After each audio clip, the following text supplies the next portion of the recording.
ಸೈತಾನನು ಹಾಕೋದಕ್ಕೆ ಶಕ್ತನು, ಆತನು ಮಹಾ ಕ್ರಿಮಿನಲ್. ಯಾರಂದ್ರೆ ವಿಲನ್, ಭಯಂಕರ ವಿಲನ್ ಅವನು ಪ್ರಿಯರು. ಸೈತಾನನು ಯಾರನ್ನ ಹೆಂಗ್ ಮಾಡ್ಬೇಕಂತ ಚೆನ್ನಾಗಿ ಗೊತ್ತು ಆತನಿಗೆ. ನೋಡಿದ್ದೇವೆ, ಪ್ರಪಂಚದಲ್ಲಿರುವಂತಹ ಪ್ರತಿಯೊಬ್ಬರು ಈ ಪಾಪದ ವ್ಯಾಮೋಹದಲ್ಲಿ ಬಿದ್ದಿ ಬಂದವರೇ.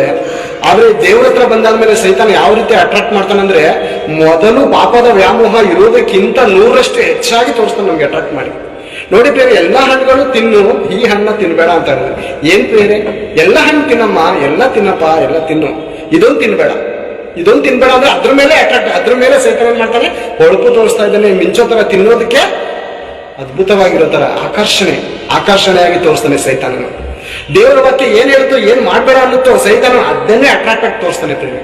ಯಾವುದು ನೀನು ಯಾವ್ದು ಮಾಡಬೇಡ ಅಂತಿರೋ ಅದ್ರ ಮೇಲೆ ಅಟ್ರಾಕ್ಟ್ ಆಗಿ ತೋರಿಸ್ತಾನೆ ಪ್ರಿಯರೇ.